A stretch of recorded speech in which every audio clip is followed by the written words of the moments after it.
Greetings in the name of Yeshua. Shalom to all of our Jewish friends and followers. Today I want to hit this topic. I'm trying to work with a group of people in Kenya to help the poor and widows to break free from poverty. Not come out of being poor, but to break free from poverty. The thing that is the greatest enemy over there is the corruption. It has permeated even into the churches, for crying out loud. I can't believe that the enemy has conquered some of the pastors. I was dealing with a woman this evening online, talking with her, and she was relating her plight. And I said to her, in order for the organization that I've set up to help her, she had to go to a pastor and have him bring her plight to our organization as a third party, because we cannot send money to them directly. We have to have a third party involved. That's the system that we have set up. She related back to me, I can't go, they don't care. I don't trust them. What has happened to our world? What has become of the wisdom and knowledge and understanding of righteousness and demonstrating truth, being there to help our fellow brothers and sisters?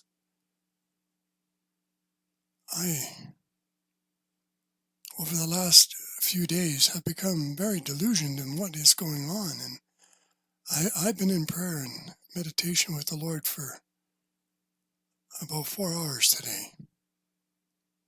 I'm looking for an answer.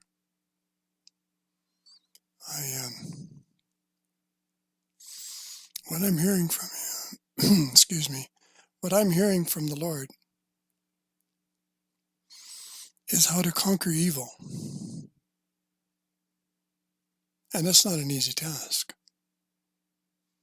because evil has rooted itself deeply into this world.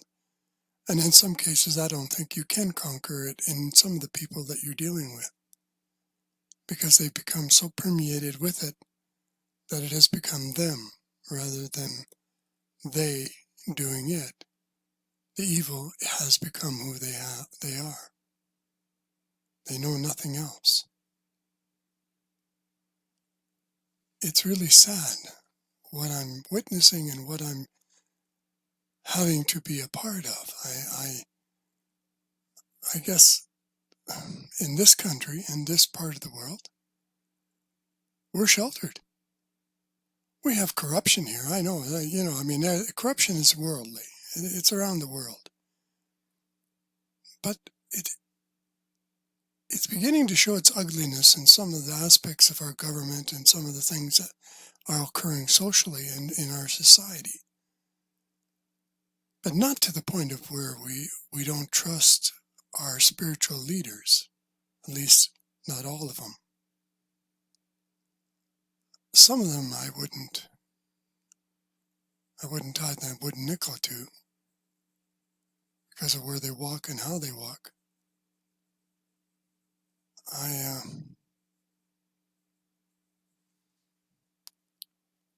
I'm ranting right now.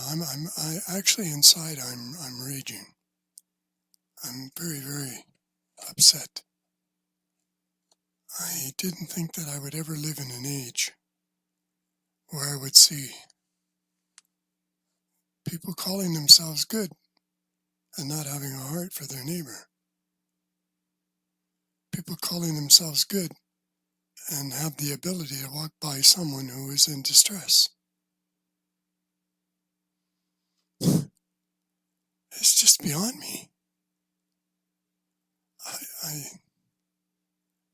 I in my whole life, I have always walked with the thought, if there's a need and I have the ability to share what I have to fulfill some of that need, I will do so. Somebody said to me, well, do you give money? I said, no, I don't give money. I won't feed the individual's habits. Bad habits. I won't feed them. But I will sit down with them and have a meal. I'll fill their tummy and I'll talk with them. I'll talk spiritually with them. I'll talk whatever way they want to talk. I'll never pass by an individual who has need.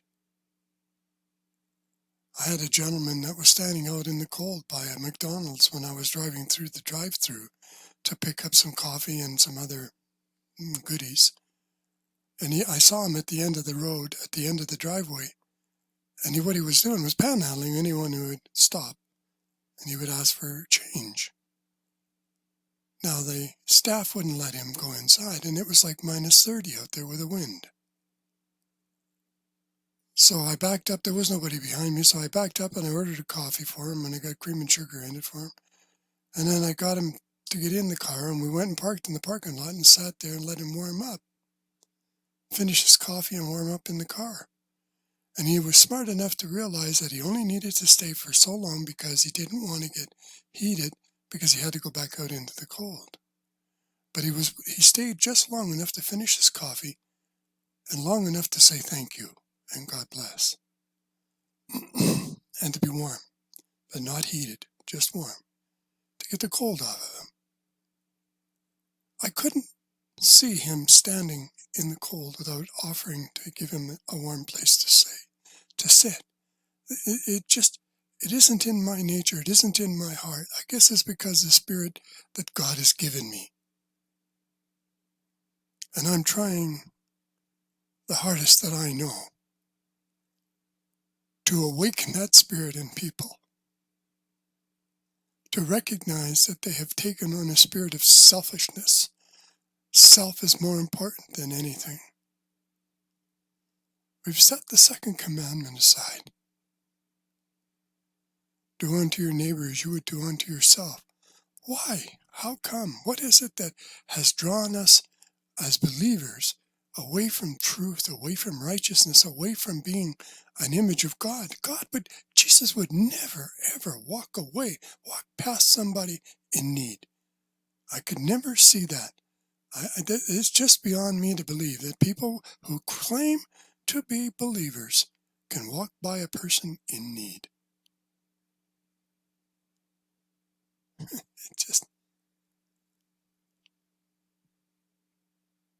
What has happened to us? I know the world is changing. I know the world is preparing for the Antichrist to come in. I know that evil is reigning and there is more and more evil to come. I know that. I know that all these things have been forecast, prophesied, and they're going to come to pass. I understand that. I understand that there's a need for a huge amount of prayer, but we're not going to stop it. However, we do not abandon what we believe in because we can't stop it. We need to wake up to the fact that we're becoming like the ones who were in day of Noah, where they partied, married, and had a good time. I hear people proclaiming, well, I'm just waiting for the Lord to come back.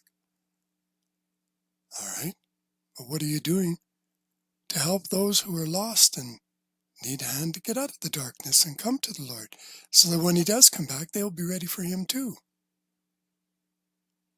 Are we that selfish that we know the truth and we're not purveying it out to others, that they would have the opportunity to do the same as what we're waiting for? To come to the truth? To come to the Lord? It's beyond me to recognize how to overcome evil. The only thing I know how to overcome it is demonstrate truth, demonstrate faith. Be honest. Stop preaching at people. Just demonstrate what God has given you, the gifts of knowledge, understanding, wisdom, discernment. You preach at them, they're not going to come to the Lord. They're going to run away from you. If you give people an opportunity to see and recognize and understand how God works through you, the love that's in you and the love that He's given you, the kindness and the gentleness and all of that which we are to purvey out to individuals through demonstration,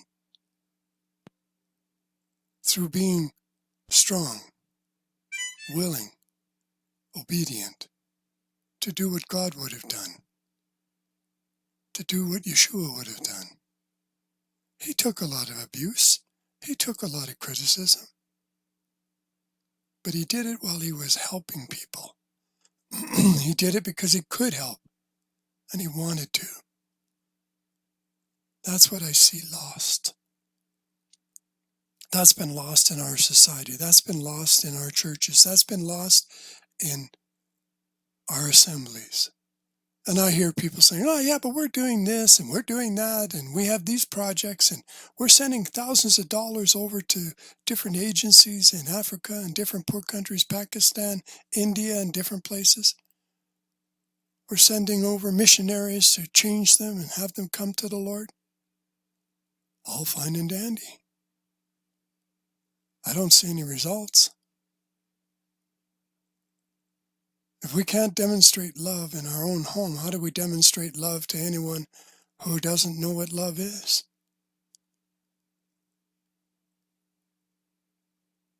Nobody can convince me that there's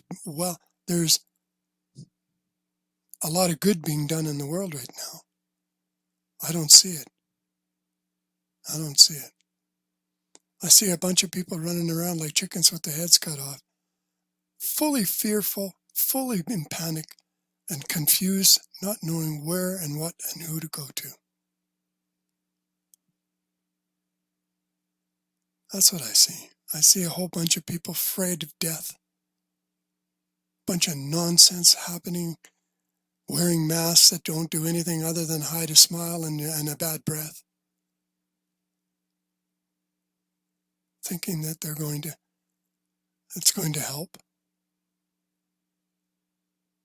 When the truth comes out, they're poo-fawing it and saying, no, because they believe whatever they've been told. They're brainwashed. People accuse me of being brainwashed because I'm so zealous with my belief in the Lord, because I walk deeply with it. I don't just talk it. I walk it. I live it.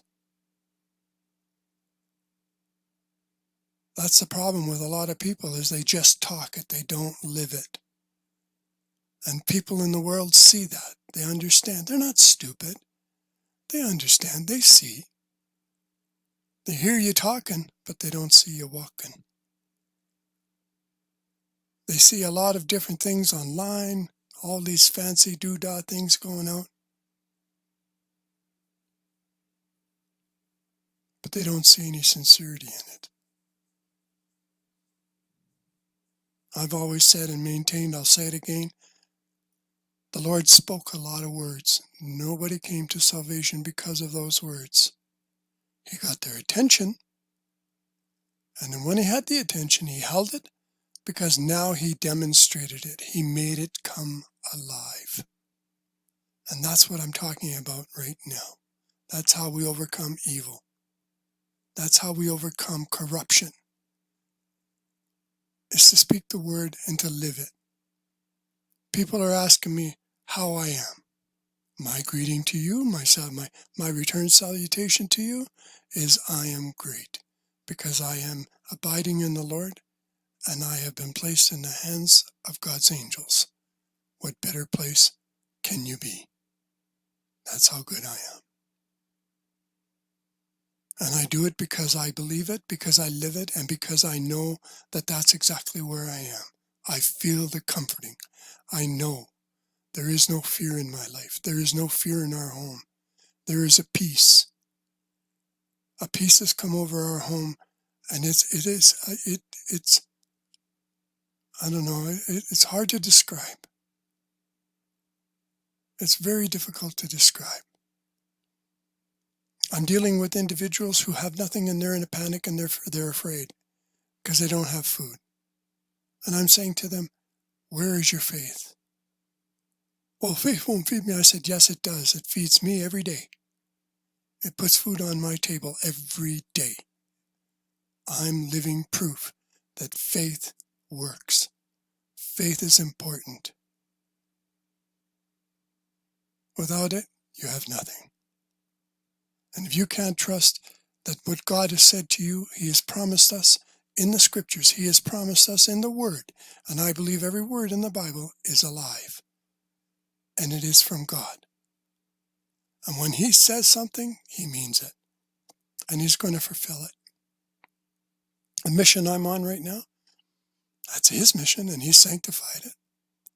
What He's trying to show people is just how, I guess the word, crass we have become in our walk and our belief. You don't want to hear it? I know you don't. But I tell you what, I put out a video and I watched people walk by a woman with a sign that said, I am pregnant and I'm homeless. And for 2 hours, I watched people walk by her, not even giving her an acknowledgement, not even making eye contact with her, because they're too guilty to. Some even feigned looking at the horizon or looking away at a building or looking away at something so they didn't have to look at her.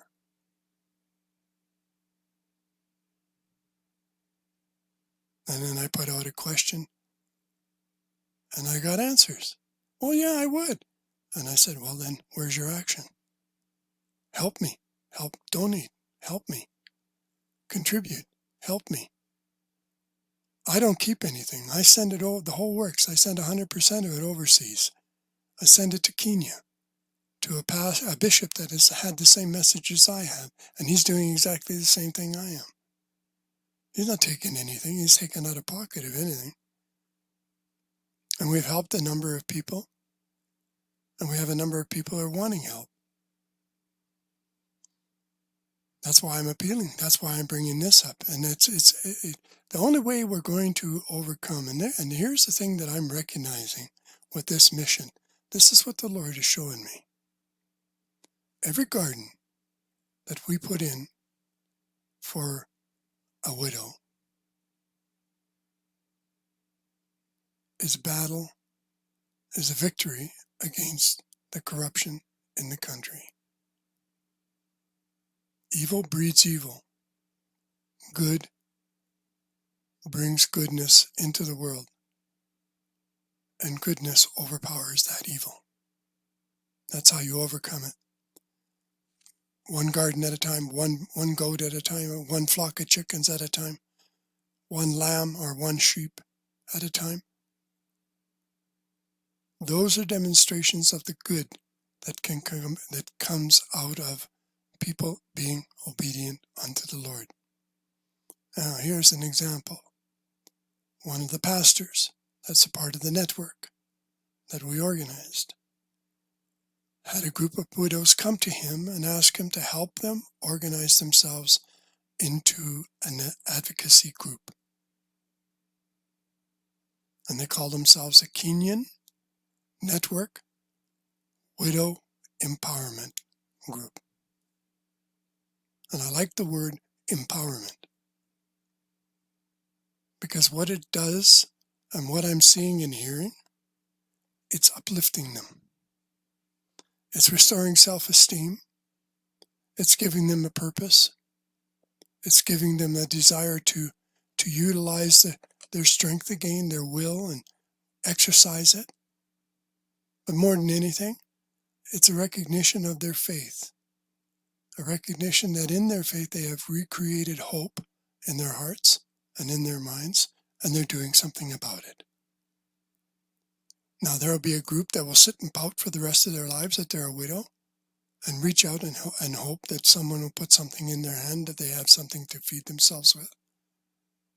And then there's the group that we're hoping that we have brought about a new awakening, and they're coming together to support each other, bring back that self-esteem, bring back the worth, a value in their lives, that's how you overcome evil. Throwing money at it isn't going to do it. Growing a general garden isn't going to do it. All you're doing is just creating more dependency. Give them something that gives back to them, that they have an opportunity to contribute, to be a part of. I got pictures of a woman whose garden is growing. It germinated. I got pictures when it germinated. You should have seen the smile on her face. I got some pictures now a week, I think it's 10 days later. There's even a greater smile, and she's standing in her crop.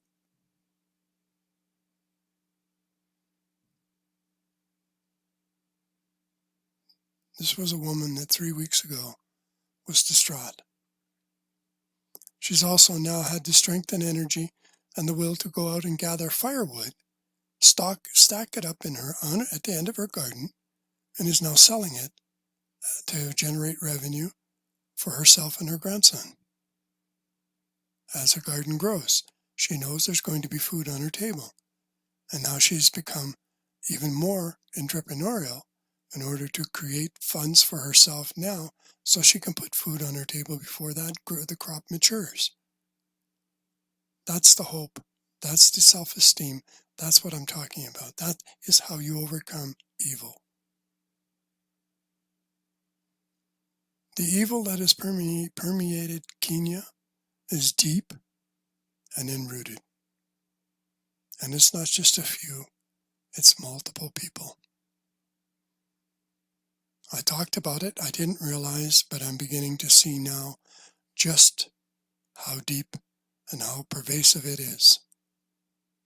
Like I said, if it can conquer a pastor, now we don't know how depth of his faith, but if it can conquer a pastor and bring him into a position of doing evil rather than good, under the guise of being a pastor, woe unto him.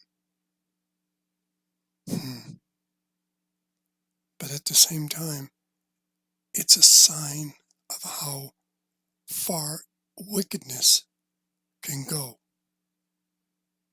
To battle it, we're going to have to do it one individual at a time as a demonstration of God's power and His will and His love and compassion for us. That we're under grace able to do the things that we're doing. Helping people, changing their lives. I'm looking for people willing to participate in being a part of that. I'm not looking for donations. I'm looking for contribution. The contribution is your love and your caring and your compassion. Yes, monetarily, that is what makes it run. Unfortunately, that is the truth. However, what you get out of it from contributing is a satisfaction of seeing the pictures of an individual's life changing. Not just the fact that they have food on their table, but now that they are a human being again, willing and ready to look after themselves. I could be preaching, I could be quoting scriptures, I could be doing a whole lot of stuff. I don't want to do that. And it's not because I don't desire to, I do. But at the same time, this is an appeal. This is not a lesson. This is an appeal. It's a cry for help. It's a voice in the desert, in the wilderness, crying out and saying, make a way. Make a way for these individuals to come out of poverty. Make a way for them to find themselves again. For them to have self-esteem. For them to have knowledge and understanding and hope.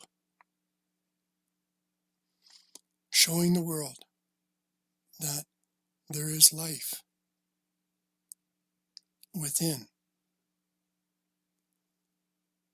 Being a part of what that little group is organized. It's new, and I'm sure they'll have a number of different mandates that they're going to deal with. One of them I know will be education of their children. But what I'm hearing is that they're starting to wake up and move. They're starting to gain knowledge that if they come together as a group and support each other, if they share the ideas and knowledge and wisdom they have of how to deal with life and how to deal with it in a way that is beneficial to all, not just one person, but it's beneficial to the whole group. All of a sudden now they're contributing to the village. They're contributing to other people's lives. Each individual is the strength of it.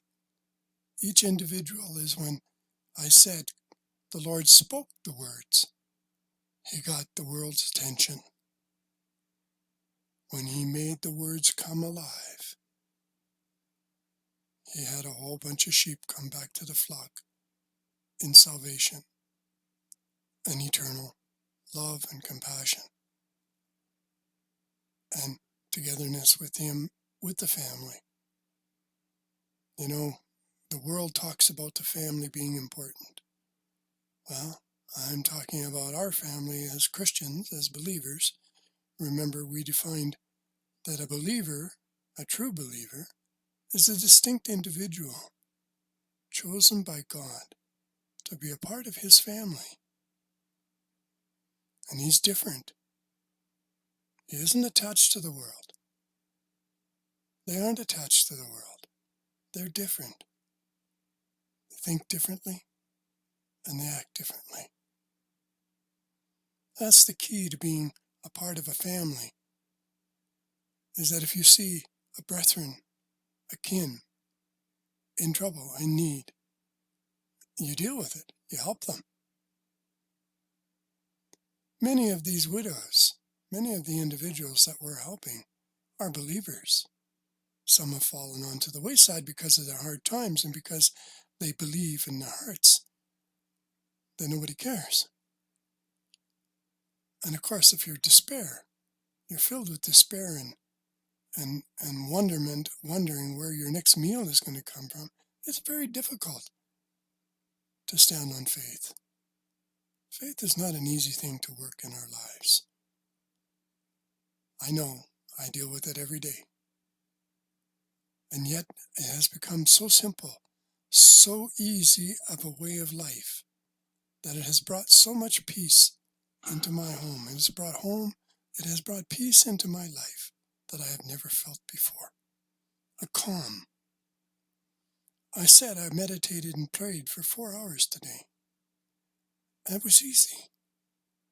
Actually, to be honest with you, it felt like it was only 4 minutes. That's how fast it went by. Because I was with the Lord, and I was talking with him, and I was praying, and he was hearing me. I know he was. And I know that he'll fulfill some of those prayers. It just may not be at my timeline, it'll be in his timeline. And I know that he has put a pause on what is happening, because there's issues that we have to overcome and that we have to work with within our group. We're new. We're not even a month old. 13th of August, I started this group, and it's only the 10th of September, and yet we have been, it's almost like we've been around for 2 or 3 years. That's how quickly it spread throughout the country. However, what it has done is it has drawn all of the bloodsuckers up. Oh, fresh meat. In their eyes, that's what we are. And we have to really be on our toes, and we have to really be wise, and we depend on prayer, we depend on the Lord, and we depend on the Holy Spirit to guide us and show us the truth. And when he shines a light on that wickedness and evil, you should see it run. I've issued a few warnings to people and said to them, caution, because you have no idea who you're dealing with. And if you try to steal from the Lord, he's going to deal with you, and he'll deal with you harshly. And like I said, this is sanctified by the Lord, by Yeshua, this mission. So it's not ours. I'm just an instrument. Bishop Evans and Bishop Evans Makwa, he is the same, just a servant. So whatever you think you're stealing, or who you think you're stealing from, recognize it's not from us, it's from God, because it's God's will that these things be done. And it's in his will that it is being done. The unfortunate part is that there's still some people out there that are not listening and hearing that they need to contribute in order for it to be done. It's your position. Don't walk by someone who is in need. I don't care if it's 2,000 or 3,000 miles away. It's still an individual who is a part of our family, spiritual family, who is in need, and we need to help them. We need to make sure that they have enough sustenance, but more than anything, we give them back their life. We give them back hope. That is the key to me. That is more important than the garden, or the goat, or the chickens, or the sheep. What's important is that they recognize God answered their prayer, and they're now filled with knowledge of who they are, knowledge that God has heard them, and they have been answered. You can't ask for any more than that. That's, like I said, my salutation now to individuals. When they ask me, how are you? And I'll repeat it, because I'm abiding with the Lord. I'm in the hands of God's angels. And what better place can you be than with God's angels? That's my answer. That's the answer that we should all be walking with and having in our hearts, because that's the only answer to the foolishness that is in this world. The thing is killing people in order to fulfill the greed of a few elites. Their day and reckoning will come, and it won't be nice, it won't be pretty. Excuse me, I apologize. It's early in the morning here. I apologize. So, to finish up, because I don't want to beat a dead horse. To finish up, time for the ecclesia to wake up. We have brothers and sisters throughout the world that are needing help, and we're not looking at it. We're looking at what's at our doorstep, and recognize what's at our doorstep. These individuals in this country who are without, whether they're homeless or whether they're just without, they have a roof over their head, but they have a limited amount of income to buy groceries and that. They're still covered by the social systems of either the United States or of Canada. They have that support. These individuals in the other countries don't have that. These nations don't have those kind of social networks. So what I'm talking about is I set up the network for pastors. What it basically is the pastors all come together, they're vetted, and they come together, and what we are looking for are men of integrity, men that can be trusted, men that are walking with God. And I'm saying to you in all sincerity, right now, that is really a hard, difficult thing to do. There's 47 counties in Kenya, and I think we have covered maybe 8 or 9 with pastors that we know we can depend on and that we can rely on and that are not going to steal God's money. And we've had to expel 3 out of our initial group. Possibly 1 got away with some of the funds. 2 we caught before they were given any funds. There's another one in the queue that is waiting for, supposedly believing that he's going to receive, and he's not. We found out more information about him. It's sad.